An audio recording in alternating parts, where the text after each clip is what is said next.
Hey, this is Rosa, RCG Creations. How are you? I'm hosting a crop here at our HOA clubhouse for the weekend, and nobody's here yet. I got like 20 minutes, but my computer's still down, so I'm having to post a video with my cell phone. And I apologize if I mess up because I only have one hand, and I haven't had much experience videoing with just one hand. But anyway, what I'm bringing to you today is a scrapbook page. And let me get close up. Let me angle this just a little bit. I hope you can see the shine and glare. Let's see here. Oh, actually, yeah, you can a little bit there on the top there. I embossed this with copper embossing powder, and then I watercolored the pumpkins with watercolor markers. Actually, not markers, watercolors. Okay. And then what I did is I used the Gina K Designs leaf builder, and let me grab that right quick just so you can see what I was doing here. Here it is. And what I did is I laid it down here, and then I got my little washi tape right there so it wouldn't move, and I laid each one of my stamps so I knew where I wanted to ink it. And let me just move this over just a little bit here. Okay, I think that's about right. Okay, there you go. So now I just laid the stamps down there, and then what I did was I put, this is my Stampin' Up! Stamparatus, and it comes with 2 trays, and the trays pull up and down. That's one reason why I like that, because you can move it to where it fits what you need to do. These are really, really strong magnets, to be very careful with them, but they will break. Okay, and then what I've did is I laid my 12 by 12 cardstock in the Stamparatus, put my magnet on there to hold it, and then I laid a stamp right on top of it, and then I inked it. Because I like to use a stamping tool for the simple reason is you never know how juicy your ink pad is. It looks like it's going to be really juicy, but sometimes it doesn't. Or if you didn't get a good enough impression, it won't emboss everything really well or ink everything really well. And with my embossing, my embossing liquid to emboss with, sometimes because it's clear and you can't really see, you kind of have to angle to see a shiny area. You don't know, you may have to emboss it twice or maybe sometimes 3 times. So that's why I personally like to use a stamping tool just to solve that issue. And then you just, I stamped them all. I only did 2 at a time just because this is such a big piece of paper. And then I put my embossing powder on top of it. And then I heated it. And then all I did was take the magnet around, put my little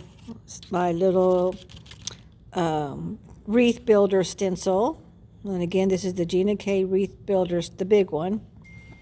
And then all I did was move this around on my plate, and then just take these out, put it on this side, and then I stamped this one here this way. This one, basically, you're just, you're working with the area that you have, okay, pretty much. But I just want you to get at the gist of what I'm talking about. And then I embossed that one, this little leaf right here, and then I did the same thing, and I just went all the way around the whole thing until it was all done. And so then I just stamped everything, and then there's a close-up view just so you could see with the watercolor. And now, like in real nature, I wanted to make maybe really realistic and able to see. There's another little leaf. There's another little leaf. And I apologize, I don't know what all these leaves are called. I think this one right here is a maple leaf, but I could be wrong. Okay, so that's the main gist of that. And then here's the other page, because most scrapbookers use 2 pages, but sometimes I just do 1 page and the next page is different, but you're getting the main gist of what I'm talking about. And then here is another page that I did. I got my stencils, and I used the Anna Griffin Pokiera Pentel stencils, and this is from Quatrefoil stencil. It's a 8x8, but there's the entire stencil. I'm getting far away here. Let me get farther away so you can see it all. Oh, excuse me, sorry about that. I had to sneeze. And anyway, and I stenciled the whole thing with my dewdrops, my Memento dewdrop inkers. And I forget the color of this one, and I already put it away, and I apologize. And then this is just a sheet that I had from one of the box stores, and all you do is just punch out. They're called punch. I think they're called punch out dies. I think that's what they're called. It's already been stamped, and I just punched it all out. And then with this stamp, I do have that because I was just finishing this. This one is called the Stamp and Layer Stamp Studio Ponies and Orchids. And this stamp set, and I use these flowers right here, all these down here, and I made these flowers right here. They're layering stamps. So there's the little leaves, and there's the little stamp itself, but you colored it in 2 or 3 different layers. Bear with me on my coloring because it's my first time ever doing this. I have no idea what I'm doing. Some of them are not so good, and some of them are okay. But anyway, and then this is the leaf. I just did a 1 layer. I didn't do 2 layers because I wanted to have some contrast. And here's the same leaf, but I just did it a 1 layer darker than I did this one. And then here's the other page that goes with it. Oh, and again, I apologize. But after I inked them all, I did have to layer the stamp 4 times. And you can kind of see where I've layered it. And as I get better with this, I'm sure I can make it more even tone. But even when you buy a 12x12 scrapbook page or any scrapbook pages, the ink is not always the exact same layer. It is most of the time, but not always.